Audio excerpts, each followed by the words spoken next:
Assalamu alaikum. Kırgızstandықтар, туғандар, мекендештер, қандайсыңар? Біз мынакей Россияда жүрөбүз. Көчөттөрдү көрүп Кыргызстанга жакшы сапаттуу малина көчөттөрдү алып барайын деп. Бул азыр чоң плантацияда жүрөбүз. Общий 5 гектар малинасы бар экен. Азырда интервью алдык. Мындан алдыңкы видеолордо болот. Анан тиги өзү айтып атат. Хозяйкасы эң эле булга жаккан сорттордун бири бул Маргарита сорту болуп тур. Ошол биз көрүп турган сорт бул Маргарита. Түшүнүү аябай жакшы.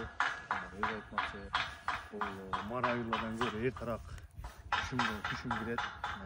Бирок көчөтү да жакшы болот.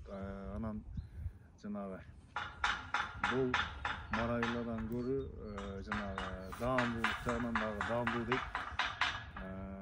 Анан үскөндө да жакшы үзүлөт экен Марайлардан көрүчү.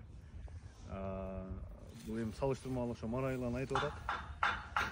Кыргызстанга жакшы бул погодасына да жакшы, суук жерлерге да чыдамдуу, ысык жерлерге да чыдамдуу. Мына бизде азыр мунун көчөтүн баягы кымбат дешип эле бардыгы Полька, Палана тигебиз деп эле жана тиге турган адамдардын 70-80% Полька, Палана сурап жана алып атат. Азыр бул эже өзү айтып атат. Хозяйка Полька, Паланаларды бул плантациядан жок кылып атамын. Бунун ордуна ушундай Маргарита, тиги Мапема, Марайлар деген сортторду көбөйтүп атамын дейт. Бул сорттор уже поздний век болду калды. Булар жок кылыш керек. Түшүм деле бербей деп атат. Анан азыр Кыргызстанда элдин бардыгы эле ойлоп атат ушул Полька тиксем, Палана тиксем деп. Бирок алар ысыкка да чыдамсыз, сууга да чыдамсыз. Даамын жеп көргөндөр билет. Даам кислый.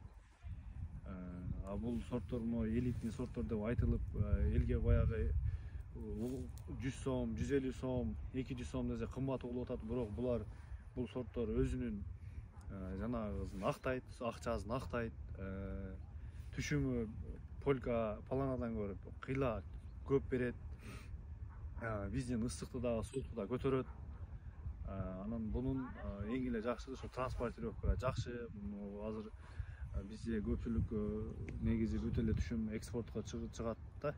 Негизи ошо чыга турган тигиш керек, жакшысын тигиш керек туугандар. Көчөт алам дегендер болсо түйүнкү номерлерди калтырабыз. Ошо номерлерге чалып WhatsApp'тан жазсаңар болот. Анан дагы бизден алган көчөттөр алган адамдарга биз жаздан баштап күзгө чейин агросопровождение кылабыз. Тиккенден баштап мындайча айтканда мөмөнү үскөнгө чейин өзүбүз агросопровождение кылып, сиздин жакшы мөмө алганыңыздар үчүн биз өзүбүз тилектешпиз. Ошон үчүн коркпой заказдарды бере бериңиздер.